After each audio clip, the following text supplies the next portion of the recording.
What's up everyone, Clark Glassford, founder of My Practice Interview, where I help you land your dream job, and today we're talking about cheats and hacks for your virtual interview. If you've been following me for a while, you will know I've published a video on virtual interviews and how to rock those interviews. Check out the link here, check out the link below to find that video on how to impress any interviewer. Today's video is all the little cheats and hacks that you can be doing behind the scenes to make sure you are standing out perfect for that interview.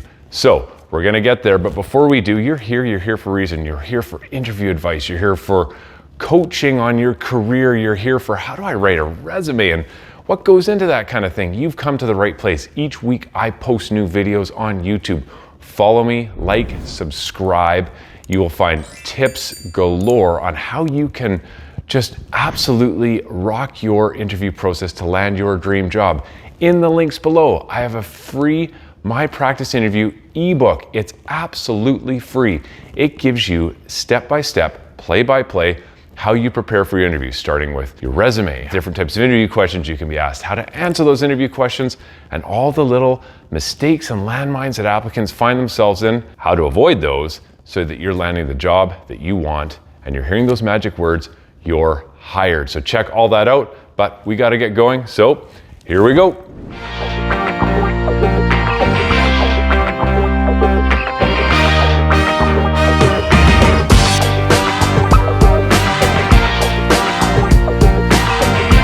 So today we're talking about cheats and hacks for the virtual interview. Like, what's that? Well, in my previous interview, again, check out the link here, we talked about the type 1 hack in there, and I had a bunch of you come forward and say, hey, I love that hack. Well, what more can you do? What more can you do in the virtual interview that helps give you that competitive advantage? So I put together a list of these very simple tips and techniques that you can use so that you stand out in that interview process. First things first, let's talk about lighting. Lighting in the interview. Like, lighting? What do you mean lighting in the interview? This isn't like a movie set, or I'm not an actor. No, you're not. But depending on the camera you have on your laptop, depending on the environment you're in, lighting can be, well, it can be a little off. You can come across as, very dark kind of surroundings around you. You can come across as very light in the interview, depending on the lighting. So you want to get your lighting right, and you want to be able to practice that. Really, really simple way to do that. You can put a lamp kind of right beside your computer, just a small little lamp. Turn that on and adjust the brightness of that lamp to give you a nice kind of lit environment, which will present really well on camera. The slightly more expensive tip on that one, get yourself a ring light. Simple stuff. Comes from Amazon, 25 bucks. Little USB, plugs into your computer.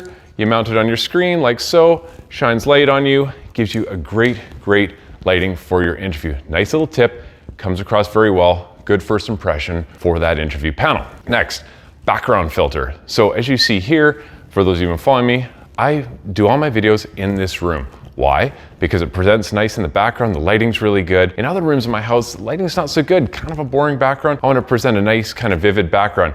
You may not have options to move around in your home for a virtual interview. So depending on what environment you're in, you could be in a room that maybe doesn't present well in the background, maybe it's messy, maybe it's noisy, whatever it is, put on a background filter, which you can get. So if your interview's on Zoom, if it's on Teams, they all have filters that you can apply. Nice and clean background, takes away any distraction that may be behind you in an environment that may not be suited well for an interview. Next, look at the camera.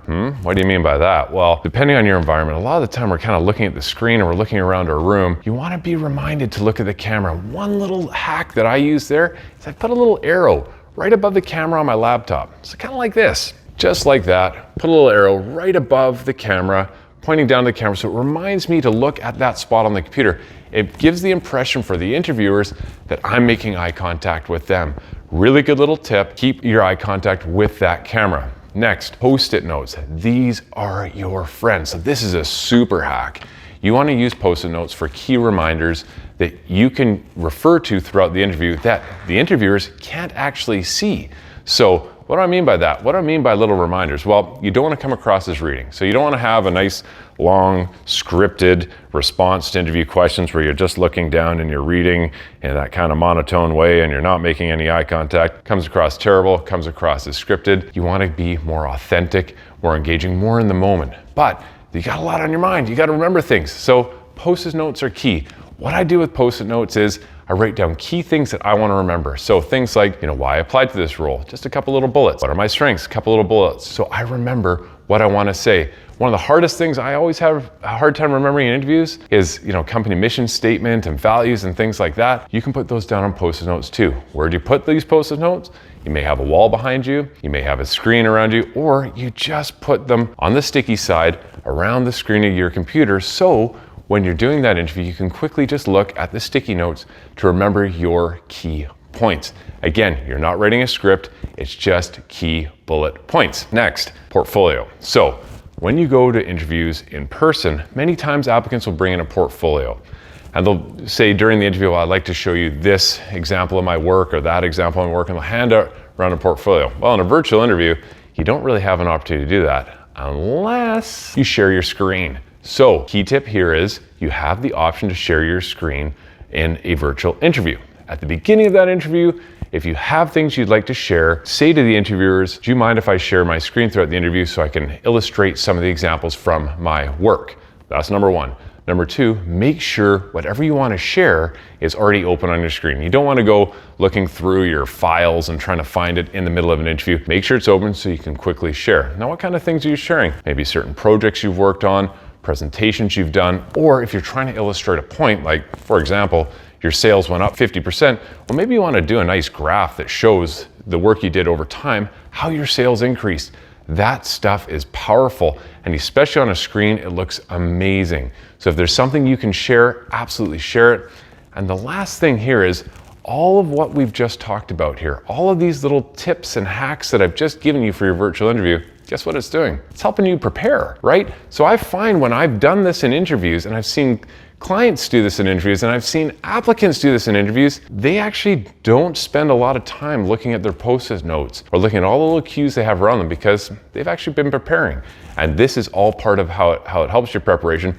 But when you get in a pinch, you want to make sure there are those cues that you can refer to in your interview. So my last comment, as always, is make sure you put in the time to prepare in advance for your virtual interview. Make sure all of these things I've just described here are already set in place. You've tested them all and everything is working the way it should. So when that interview comes along, you're ready to rock it. And like that, we're out of time. I hope you've enjoyed this video. Great tips, great hacks. You will rock your virtual interview. We'll see you next time. Thumbs up. Off we go.